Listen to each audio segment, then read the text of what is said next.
여러분, 관절이 뻣뻣하거나 손가락이 자주 붓는 경험을 해보신 적 있으신가요?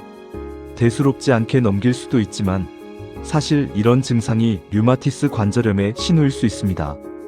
류마티스 관절염은 단순한 노화성 관절염과 다릅니다. 면역 체계가 자기 관절을 공격하면서 생기는 만성 염증성 질환입니다. 나이가 들수록 발병 위험이 커지지만 젊은 나이에도 나타날 수 있습니다. 초기에는 손가락이나 손목 같은 작은 관절이 붓고 아픈 증상으로 시작합니다. 아침에 일어나면 손가락이 뻣뻣해서 잘 움직이지 않는 경우도 많습니다. 중요한 점은 조기 발견입니다.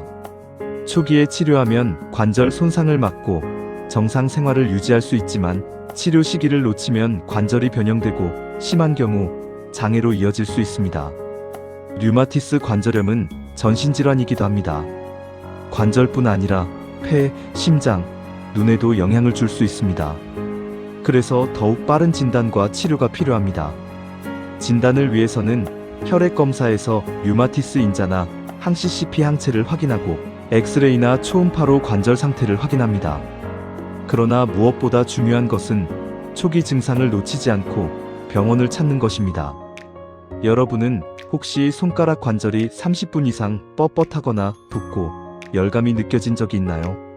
그렇다면 반드시 류마티스 전문의를 찾아야 합니다. 조기 진단은 곧 관절을 지키는 가장 확실한 방법입니다. 류마티스 관절염이 진단되면 어떻게 치료할까요? 과거에는 관절이 망가지는 것을 막기 어려웠지만 지금은 상황이 달라졌습니다. 다양한 약물이 개발되어 조기 치료 시 관절 손상을 막고 거의 정상 생활을 할 수 있습니다.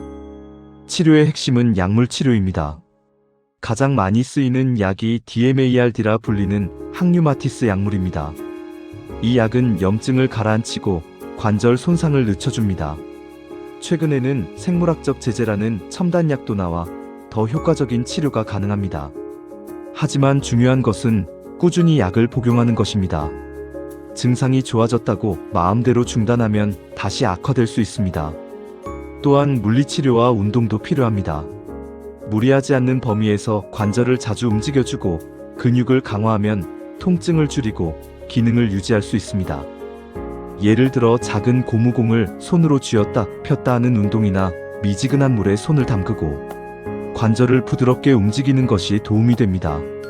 생활 습관도 관리해야 합니다. 체중이 늘어나면 관절의 부담이 커지므로 적정 체중을 유지하는 것이 중요합니다. 흡연은 류마티스 관절염을 악화시킨다는 연구 결과가 있으니 반드시 금연해야 합니다.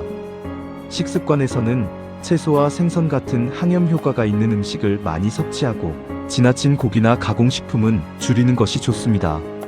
실제 사례를 말씀드리겠습니다.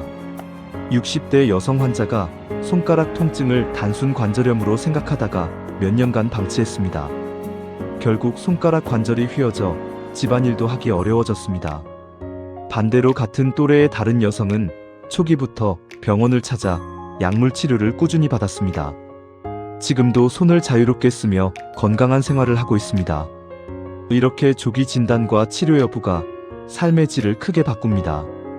오늘은 류마티스 관절염의 조기 발견과 치료법에 대해 알아봤습니다. 핵심은 작은 증상을 가볍게 넘기지 말고 초기에 진단받아 치료를 시작하는 것입니다.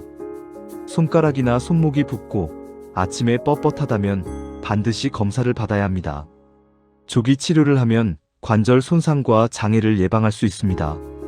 약물 치료, 꾸준한 운동, 건강한 생활 습관이 함께 이루어져야 합니다. 여러분은 혹시 주변에서 류마티스 관절염으로 고생하는 분을 보신 적이 있나요? 댓글로 경험을 나눠주시면 많은 분들에게 도움이 될 것입니다. 오늘 영상이 유익했다면 구독과 좋아요 부탁드리고 가족과 친구에게도 공유해주세요. 여러분의 작은 관심이 누군가의 건강을 지키는 큰 힘이 됩니다.